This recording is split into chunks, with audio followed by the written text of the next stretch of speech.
Olá pessoal da TV Web varzealegre.com. Estamos aqui hoje para batermos um papo, uma conversa descontraída com a psicóloga Tatiane da Costa Leandro.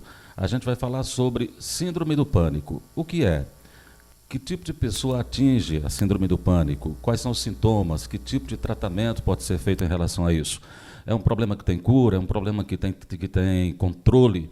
Todas essas dúvidas a gente vai tirar a partir de agora com a psicóloga Tatiane da Costa Leandro, a quem a gente agradece desde já pela presença aqui em nossos estúdios. Tatiane, é um assunto bastante comentado. A gente percebe, inclusive, muitas celebridades agora assumem que têm síndrome do pânico e é um assunto que está sempre em voga na TV, enfim, nas rodas, nas conversas. O que é a síndrome do pânico, esse nome tão esquisito, síndrome, né? E essa coisa que gera pânico, só o nome, né? Pânico, parece que vai acontecer uma coisa ruim. É essa mesma sensação que a pessoa que tem esse problema sente?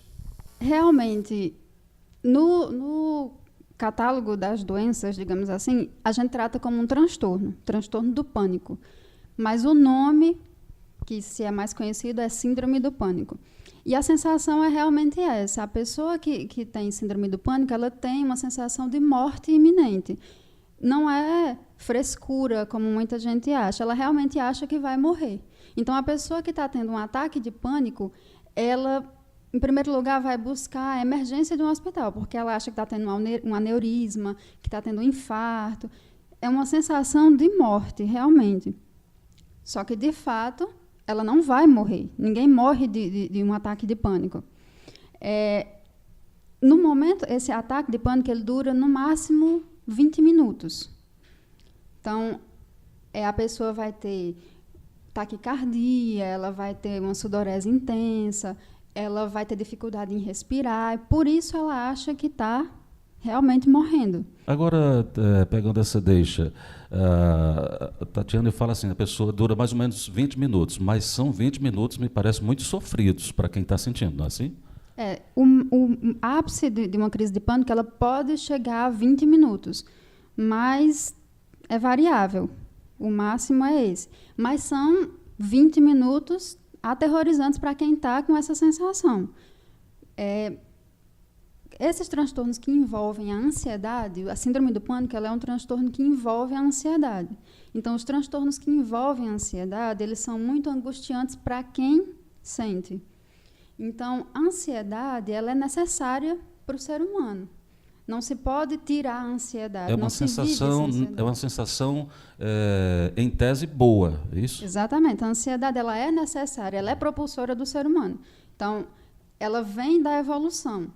Então, no Homem da Caverna, ele precisava, quando ele se deparava com um animal grande, ele precisava ter uma reação imediata. Então, a ansiedade é quem prepara o corpo para essa reação de perigo iminente. O problema na síndrome do pânico é que o corpo se prepara para um perigo que não existe. Pronto. Qual seria o gatilho para acontecer uma síndrome do pânico? Já que a pessoa está aparentemente normal e, de repente, ela começa a se sentir mal e ter ter os sintomas, apresentar os sintomas, entra, como a Tatiana falou, em pânico. Se teria um gatilho, alguma coisa que a pessoa, sei lá, é biológico, é psicológico? Qual seria esse gatilho inicial para a pessoa começar a sentir essa crise?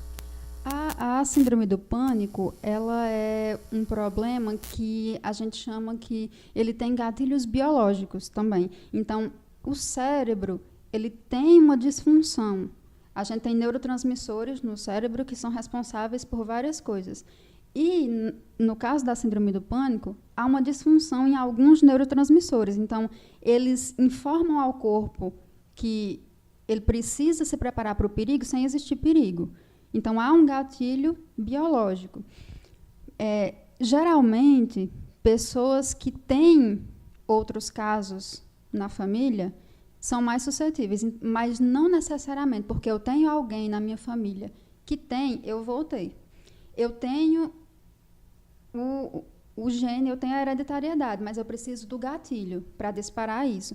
Então, são situações de estresse intenso, principalmente estresse ambiental, ou seja, o estresse de fora de alguma coisa, que dispara esse gatilho biológico e a pessoa começa a desenvolver os sintomas de síndrome do pânico.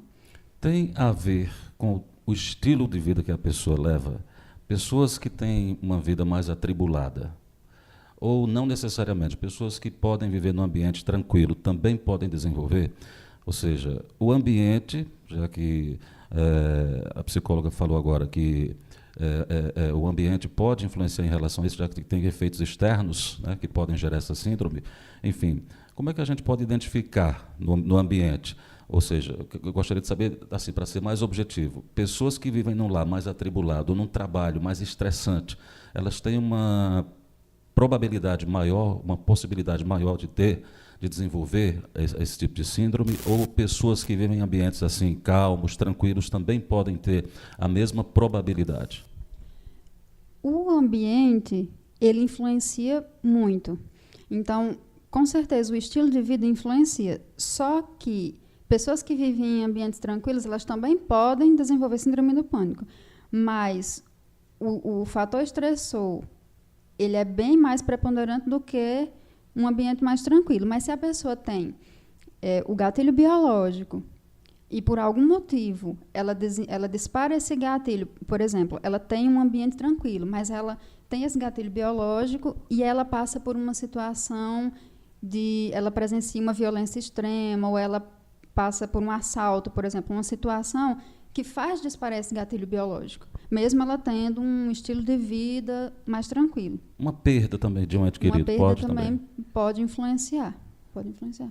Pronto, partindo desse princípio aí, a gente poderia elencar, para quem está vendo a gente agora, a gente poderia elencar de alguma forma assim, alguns sintomas que já vão dando a entender que pode ser síndrome do pânico, aquilo que a pessoa está sentindo? O principal numa crise de pânico é a sensação de morte.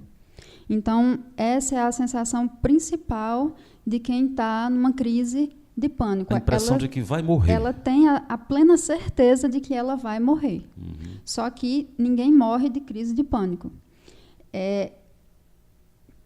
Subsequente a isso, tem ataque cardíaco, então ela sente o coração bater muito mais depressa. Ela começa a tremer as mãos, sudorese intensa, ela tem dificuldade em respirar. Então, tudo isso contribui para a sensação de morte. Por isso que a maioria das pessoas que em crise de pânico, elas procuram a emergência do hospital, principalmente a emergência cardiológica, porque ela acha que está tendo um infarto. Uhum. Eles não associam a um sintoma psicológico, eles associam a algo físico, porque eles estão com sensação física. Mas por que isso acontece? Como eu falei, alguns neurotransmissores eles estão em disfunção, ou seja, eles estão trabalhando de forma errada. E eles mandam para o corpo a ordem de se preparar para o perigo. E quando o corpo se prepara para o perigo, o que é que ele faz? Ele direciona o sangue para os membros, braços, pernas, e para o coração, para que você tenha agilidade e possa fugir do perigo que está ali na sua frente. Só que não tem perigo nenhum, então o corpo não vai fugir para lugar nenhum. Então o coração vai bater mais depressa, mas o corpo não está fazendo nenhum esforço para que ele bata mais depressa. Então, por isso causa ataque cardíaco. Quando a pessoa começa a sentir isso, por mais que ela respire, ela acha que não tem oxigênio. A gente chama isso de hiperventilação, ela respira curtinhos. E isso não oxigena. A hiperventilação, ela provoca tremores e a sudorese. Então, o principal, quando se identifica uma crise de pânico a fazer, é tentar respirar fundo, porque isso vai fazer o coração diminuir e vai parar de tremer. A gente vê muito em filme, em novela, as pessoas respirando num saquinho. Aquilo é o que se deve fazer, só que a gente não anda com um saquinho na bolsa. Uhum. Então, o que é que a pessoa deve fazer? Ela deve fechar a mão e respirar devagar, o mais devagar que ela conseguir. Isso vai fazendo acalmar, vai fazendo o coração diminuir e os outros efeitos vão passando. Pronto, daí É importante dizer, pode-se afirmar que quem pratica exercício físico, que geralmente tem um relaxamento melhor, né? Quem pratica atividade física sabe que o corpo fica bem mais suave, mais leve, tem uma sensação melhor de bem-estar. Isso colabora para quem tem a síndrome do pânico ter uma melhoria aí nas condições de vida em relação aos sintomas? O exercício físico, ele colabora em qualquer aspecto da vida, né? No caso da síndrome do pânico, ajudaria principalmente pelas técnicas de relaxamento e respiração, que são fundamentais para quem tem síndrome do pânico, para quem está numa crise de pânico. Só que, em uma crise de pânico, quando você acha que vai morrer, dificilmente você lembra de técnicas de relaxamento. Então, por isso que precisa da orientação, a pessoa precisa reconhecer a crise. Então, com o tratamento, a pessoa aprende a identificar quando vai sentir a crise. E, com isso, ela já consegue controlar melhor. Então, é uma coisa que se controla. Agora eu pergunto, tem cura? Tem cura. Síndrome do pânico tem cura. Com o tratamento adequado, tem cura. Esse tratamento, o que entra desse tratamento? Nós teríamos medicamentos, nós teríamos algum tipo de terapia, como é que funciona? Como a síndrome do pânico ela envolve uma disfunção física, uma disfunção no próprio cérebro, então ela envolve o uso de medicamentos e terapia associada. Então, é necessário o psiquiatra, o trabalho conjunto de um psiquiatra e um psicólogo. O que dificulta muito o tratamento, a adesão ao tratamento, são os preconceitos, digamos assim. Então, muita gente tem preconceito em tomar um medicamento passado por um psiquiatra, muita gente tem preconceito em fazer um tratamento com um psicólogo. Isso dificulta muito no tratamento. Uma pessoa com síndrome do pânico que não trata, ela pode se isolar socialmente. E as crises vão ficando cada vez mais frequentes a ponto de ter uma crise por dia ou mais de uma crise por dia. A pessoa vai sentindo medo de sentir a crise, de passar uma vergonha, de as pessoas acharem que ela tem algum distúrbio maior, é isso? É isso. Ela vai tendo medo de estar num lugar e sentir a crise. Então, às vezes, ela desencadeia uma crise por ter medo de sentir uma crise.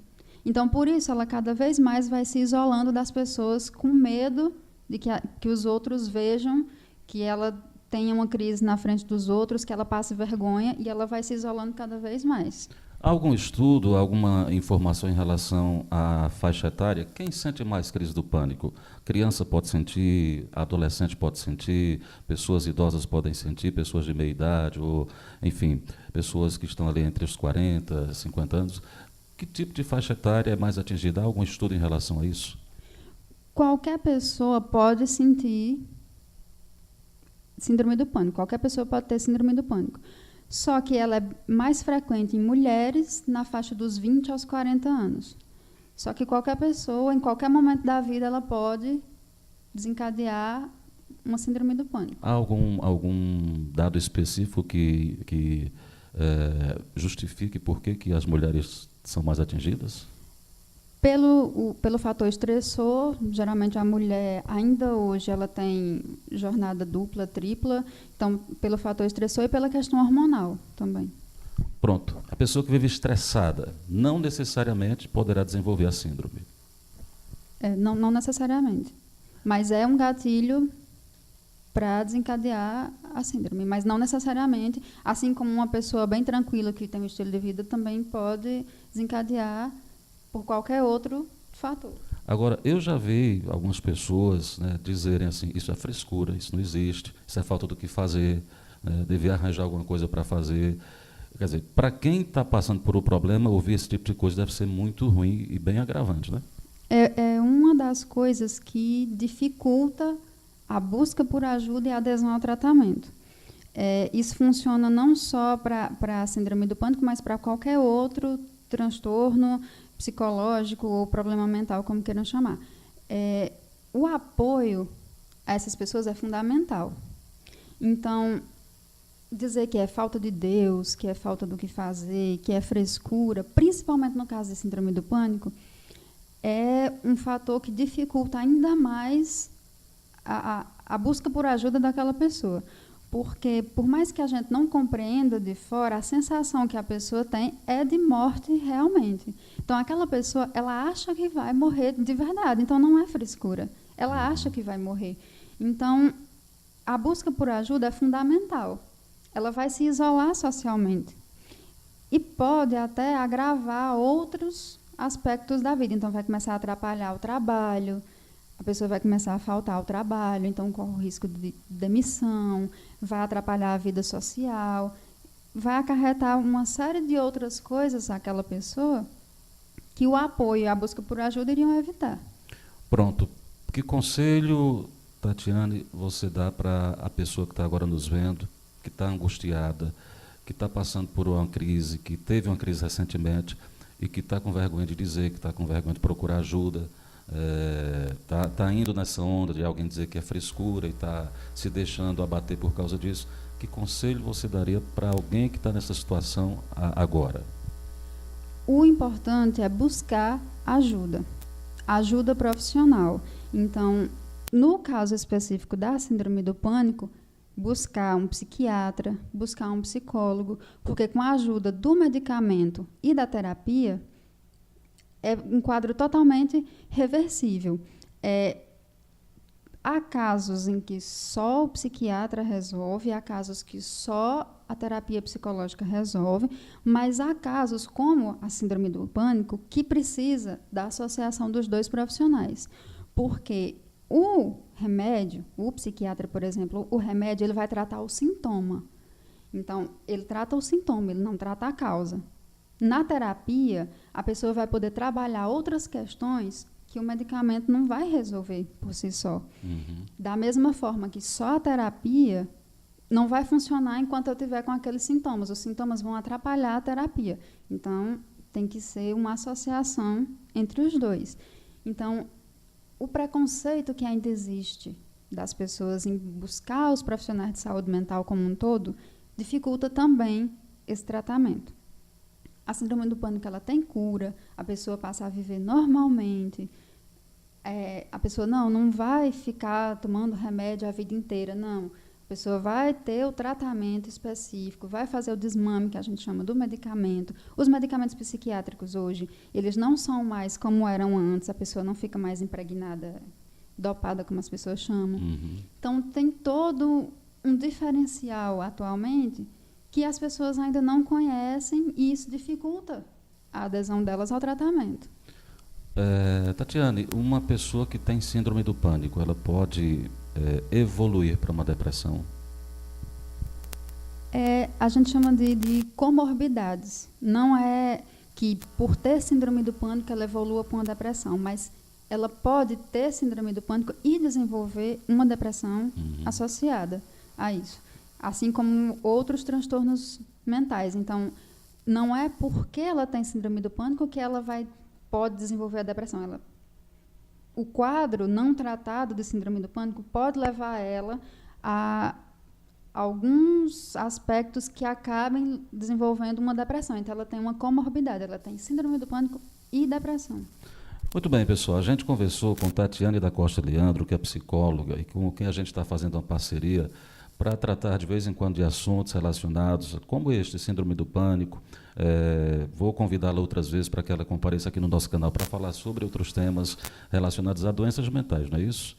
Então, se você tem alguma sugestão de algum assunto, alguma dúvida que você quiser tirar, você deixa nos comentários do vídeo, compartilhe o vídeo, curta para que essas informações possam chegar ao máximo de pessoas possível e para que a gente possa, de alguma maneira, contribuir com o esclarecimento dessas informações para que as pessoas possam se autoajudar de repente e procurar ajuda profissional, tá? E parar de sentir esse problema que as celebridades, inclusive, hoje estão aí na televisão falando que sentem, que atrapalha muito, né, que é uma coisa que precisa realmente de assistência profissional e que é uma coisa, principalmente, como a psicóloga Tatiane falou agora há pouco, que tem condição de ser revertida, não é isso? É isso, sim. Pronto, então, quero agradecê-la pela presença. Gostaria de saber onde é que você atende, se alguém, porventura, precisar, né, de alguma orientação profissional, procurá-la, em que lugar, algum contato, fique à vontade. Eu atendo na Rua Doutor Leandro, Correia 124, em cima da Clínica Santa Rita, da Clínica do Dr. Nicolau. Os dias, horários? Segundas e terças, a partir das 5 da tarde. Pronto. Então, suas considerações finais para o pessoal de casa, por favor. Sugerir ao pessoal que procure ajuda, que não tenha preconceito com alguém que conheça, que está com esse tipo de sintoma, que acolha, que é importante esse apoio. E também que quem quiser fazer perguntas, como o Nonato mesmo já colocou, quem quiser sugerir alguma coisa que seja falada aqui em uma outra oportunidade, que a psicologia ela trata não só das doenças mentais, mas ela trata de todos os aspectos da vida do ser humano. Então, se alguém tiver alguma dúvida, algum assunto relacionado que queira perguntar, sinta-se à vontade.